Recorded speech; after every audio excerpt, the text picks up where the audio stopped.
Sir Kim.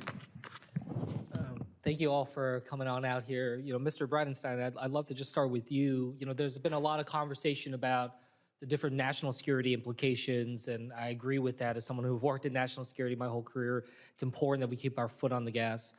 As I'm trying to explain to the people in my state of New Jersey what the benefit we get out of the space program, especially from a commercial aspect in terms of just implications to people's daily lives, our economy.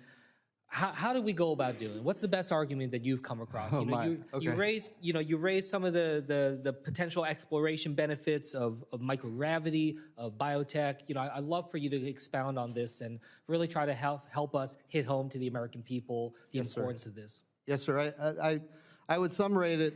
There's a lot of ways to talk about it, but I would say the way we communicate. A lot of us use internet broadband from space. People here are familiar with DirecTV, Dish Network as well. The way we communicate now is highly dependent on space. Even our terrestrial wireless networks, our cell phones, are dependent on a timing signal that comes from GPS. So even our wireless networks are dependent on space. But the way we communicate, the way we navigate, GPS, for example, is critically important. The way we produce food, we're increasing crop yields, reducing water usage, the way we produce energy and the way we do it cleanly, the way we predict weather, the way we understand climate. And there's a lot of, partisanship around the climate issue, but at the end of the day, we've got to know what's happening.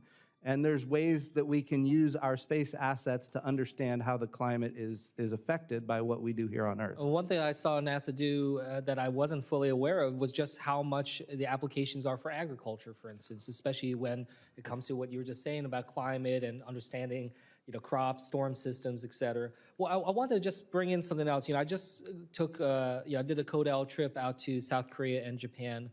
And it really just got me thinking as I'm listening to you and this panel, thinking about just our space cooperation, just the role that it plays with other countries. And, Minister, I'd like to start with you, but open it up, just what you see in terms of, South Korea and Japan, places where we can build upon, especially when it comes to accelerating Artemis, building a counterweight to China's space partnership with Russia.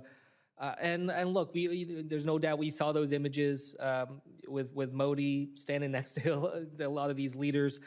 How can NASA work with India to build on the NISAR partnership to advance shared space science and exploration goals? I'm just trying to think about how it is that we can try to anchor that relationship as well.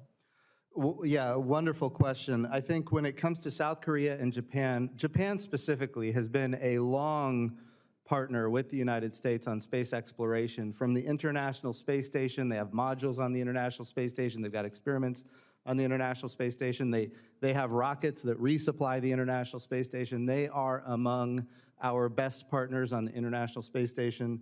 And of course, they're one of the early adopters of the Artemis Accords. In fact, I think, Mike, weren't they the first 8?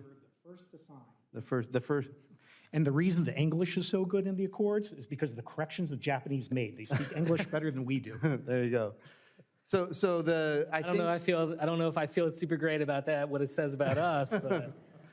But I think all of those are important international partnerships. And then, of course, on the South Korean side, they also signed on to the Artemis Accords. And they want to do more and more in space. And they have the capability to do that. And since they signed the Artemis Accords, we want to bring them into that fold and have them participate fully in the missions. Yeah. Go ahead. I'm sorry. And Senator, in regard to the Artemis Accords, what's really wonderful to see is it's created an ecosystem, a family of nations. When we were back at NASA during the launch of the aptly named HOPE mission by United Arab Emirates, that was a spacecraft built by UAE that was powered by a partnership that began between UAE and Korea, where UAE didn't have the technical capability. They went to Korea, they helped them build these spacecrafts, then they brought it domestic, and then it was launched on a Japanese spacecraft with American assistance from Colorado.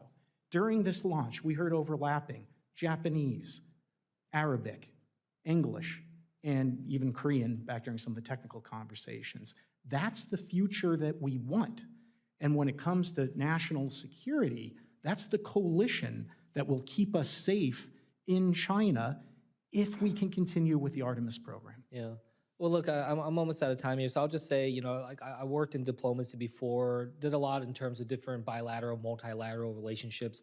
I've never seen another issue that can really solidify some of these relationships and stay out of the day-to-day politics, stay out of some of the geostrategic conversations, and really just be able to have that kind of pure expert science to science kind of partnerships. I think there's a lot here to build off from. I'm excited about some of the energy I see on this committee. So thank you for your testimonies today, and I'll yield back.